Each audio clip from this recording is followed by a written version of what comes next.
ഇന്ന് തന്നെ ഡൗൺലോഡ് ചെയ്യൂ. കാണൂ നിങ്ങളുടെ ഫേവറേറ്റ് ഷോസ്. എനിക്ക് കിട്ടിയ ജോലി അമ്മയ്ക്ക് അഭിമാനക്കേടെന്നല്ലേ പറഞ്ഞേ? ഞാൻ എന്തായാലും ജോലി കളയാൻ പോകുന്നില്ല. അപ്പൊ പിന്നെ എന്നെ ഒരു രാത്രി പോലെ അമ്മയുടെ അഭിമാനം പണയവെച്ചെന്നെ സഹിക്കും വേണ്ട.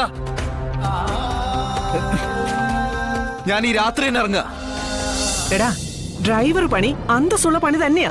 അത് പക്ഷേ നീ നിന്റെ ഭാര്യയുടെ കീഴിൽ ചെയ്യുമ്പോഴാ അന്തസ്സില്ലാത്ത പണിയാവുന്നേ.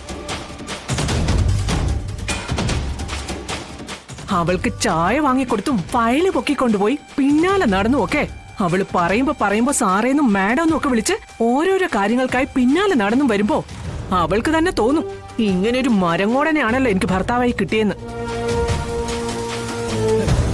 അപ്പോ അവൾക്കത് കുറച്ചിലായി തോന്നും. കൂടെ വർക്ക് ചെയ്യുന്നവർ നീ കാണിക്കുന്ന മണ്ടത്തരങ്ങൾ പറഞ്ഞ് ചിരിക്കുമ്പോഴേ അവളും വിചാരിക്കും, ഹോ, നീ ഒരു ഭൂലോക മണ്ടനാണല്ലോന്ന്. അങ്ങനെ ഒരു പരിഹാസ പാത്രമായി എല്ലാവർക്കും മുമ്പിൽ നാണം കെട്ടി നിൽക്കുന്ന ഒരു മകനെ എനിക്കിനി വേണ്ടടാ. ഒന്നുകിൽ നീ ഈ ജോലി ഉപേക്ഷിക്കണം, ഇല്ലെങ്കിൽ ഈ അമ്മയെ എന്നേക്കുമായി നീ അങ്ങ് മറന്നേക്കണം.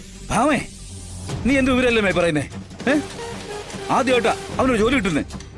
അത് ഉപേക്ഷിക്കണോ പറയുന്നത് എന്തർത്ഥത്തിലാ? മക്കൾക്ക് നല്ലൊരു ഭാവി ഉണ്ടാക്കണമെന്നല്ലേ എല്ലാ അച്ഛനമ്മമാരും ആഗ്രഹിക്കുന്നത്? അല്ലാതെ ഒരാവശ്യത്തെ കാര്യത്തിന്റെ കാര്യവും പറഞ്ഞ് അവന്റെ ഭാവി ഇല്ലാതാക്കുന്ന പറഞ്ഞ ഭാര്യയുടെ കീഴിലെ അടിമപ്പണി ചെയ്യാനാണോ ഞാൻ ഇവനെ വളർത്തി വലുതാക്കിയത്? അവളുടെ മുമ്പിൽ ഓച്ചാനിച്ച് നിൽക്കാനാണോ ഞാൻ ഇവനെ രാജകുമാരനെ പോലെ വളർത്തിയത്? എന്റെ മകൻ വിഷ്ണു ഒരാളുടെ മുമ്പിൽ തല കുനിക്കരുത്. അങ്ങനെ നിൽക്കുന്നത് എനിക്ക് സങ്കല്പിക്കാൻ പോലും പറ്റില്ല. അതുകൊണ്ടാ പറയുന്നത് ഈ ജോലി വേണ്ടാന്ന്. അമ്മേ, ഈ 4ാം ക്ലാസ് യോഗ്യതകളോട് പിന്നെ കളക്ടർ ജോലി ആരെങ്കിലും എടുത്തു വെച്ചിട്ടുണ്ടോ? ഉണ്ടോ? അല്ലെങ്കിൽ തന്നെ എത്ര സ്ഥലങ്ങളിൽ ഉയർന്ന ജോലികളിൽ ഭാര്യയും അതിന്റെ താഴെയുള്ള ജോലികളിൽ ഭർത്താവും ജോലി ചെയ്യുന്നുണ്ട്. അവിടെ എന്താ അമ്മ പറയുന്ന ഈ അഭിമാനത്തിന്റെ പ്രശ്നമുണ്ടോ? അമ്മേ, ഇനിയിപ്പോ അമ്മ എന്തൊക്കെ പറഞ്ഞാലും ഈ ജോലി കളയാൻ പറ്റില്ല. എങ്കിൽ എനിക്ക് ഇങ്ങനെ ഒരു മകനില്ലടാ.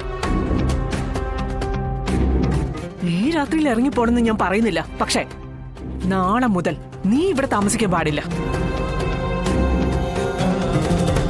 ഭാര്യയുടെ പാവാട ചരടിൽ പിടിച്ച് അവളുടെ അടിമപ്പണി ചെയ്യുന്ന ഒരു മകനെ എനിക്ക് വേണ്ട. എന്നാ നാളത്തേക്ക് ആക്കുന്നില്ല. എനിക്ക് കിട്ടിയ ജോലി അമ്മയ്ക്ക് അഭിമാനക്കേടെന്നല്ലേ പറഞ്ഞേ?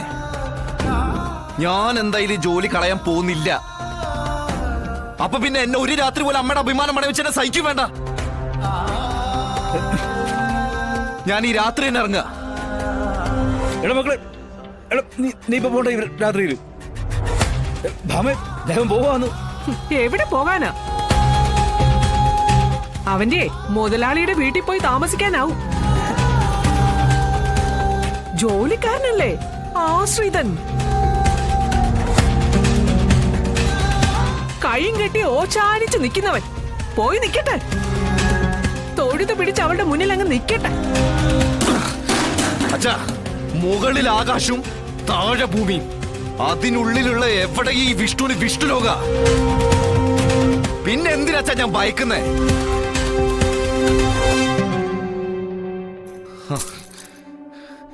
ഞാൻ എന്റെ ഓട്ടോ എടുക്കുക. ഓട്ടോശ്രീന്ന് പേരിട്ടപ്പോ അതെന്റെ ഐശ്വര്യാവുന്നേ ഞാൻ കരുതിയിരുന്നുള്ളൂ. പക്ഷെ അതെന്റെ വീട് പോലെ ആവുന്ന ഇപ്പോഴാ ഞാൻ കരുതുന്നത്. ഞാൻ പോവാച്ച. എടാ മക്കളെ, എടാ ഭാമേ, അവൻ പോവാ. ഇറങ്ങി പോന്നവനങ്ങ് പോട്ടെ രാഘവേട്ടാ. എന്തോടി എന്തോ ചുമ്മാ ആവശ്യമില്ല പിടിവാശം പിടിച്ചോണ്ട് നടക്കുക.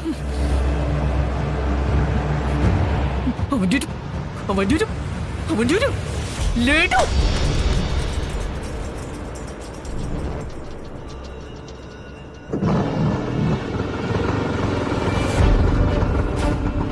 എടാ മോനെ, എടാ മക്കളെ,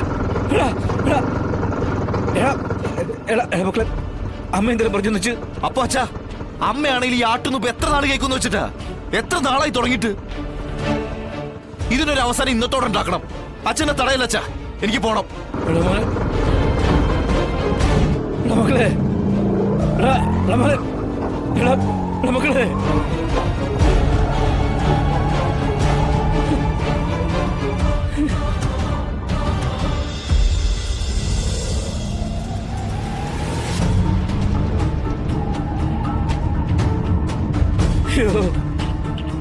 എന്തൊരു പരീക്ഷണ ഭഗവാൻ ഇത്. എന്റെ കുഞ്ഞിനെ കാത്തോടെ.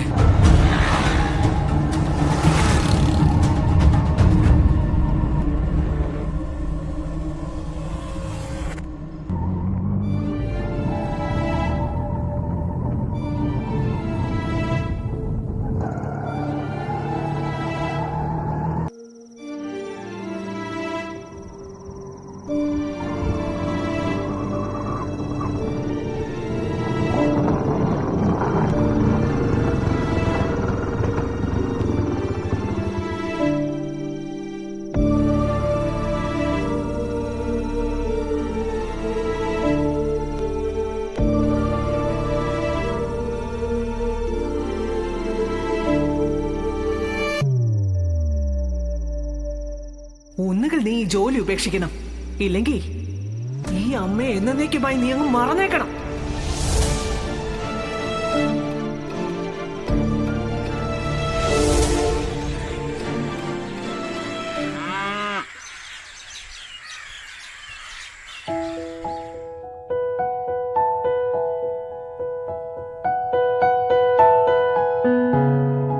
ആഹാ, നീ എന്തെന്ന് നേരത്തെ എഴുന്നേറ്റേ? സാധാരണ ഞാൻ മുറ്റം തൂത്ത് കഴിഞ്ഞ് ചായക്ക് വെള്ളം വെക്കുമ്പോഴാണല്ലോ നീ എഴുന്നേറ്റ് വരുന്നേ. എന്നത് ചായ വരെ ഞാൻ ഉണ്ടാക്കി. അത് ശരി, അപ്പൊ ഇന്നെല്ലാം നേരത്തെയാണല്ലോ. ആ, ഇന്നൊരല്പം നേരത്തെ പോണോ അമ്മേ? ആ, പോകുന്നൊക്കെ കൊള്ളാം, ഭക്ഷണം കഴിച്ചിട്ട് പോയാ മതി. ഓ,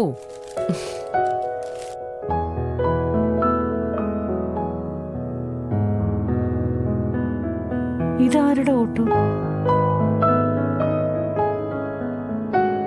ഇത് വിഷ്ണുവിന്റെ ഓട്ടോശ്രീ ആണല്ലോ. ഇതെങ്ങനെ ഇവിടെ വന്നു?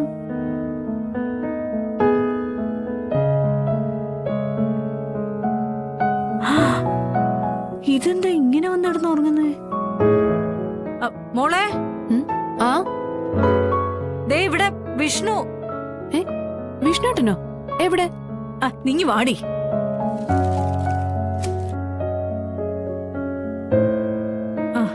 ദേ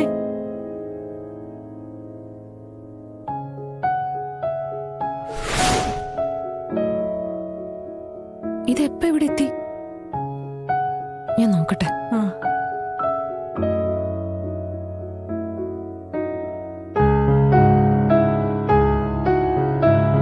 വിഷ്ണുട്ടാ, വിഷ്ണുവേട്ടാ,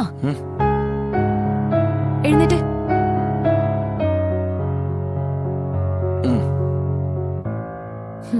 എപ്പോന്ന് കിടന്നു? എന്നെ വിളിക്കാൻ പാടില്ലായിരുന്നോ? രാത്രിയിലെ വന്ന് പിന്നെ ആരും ഉറക്കം കളയണ്ടെന്ന് കരുതി. അതൊന്നും അല്ല. ഇന്നലെ രാത്രി സത്യമായിട്ട് എന്തെങ്കിലും വഴക്കുണ്ടായോ? അതല്ലാതെ വിഷ്ണുവേട്ടൻ ഇവിടെ വന്ന് കിടക്കില്ല. സത്യം പറ വിഷ്ണുട്ടാ, വഴക്കുണ്ടായോ?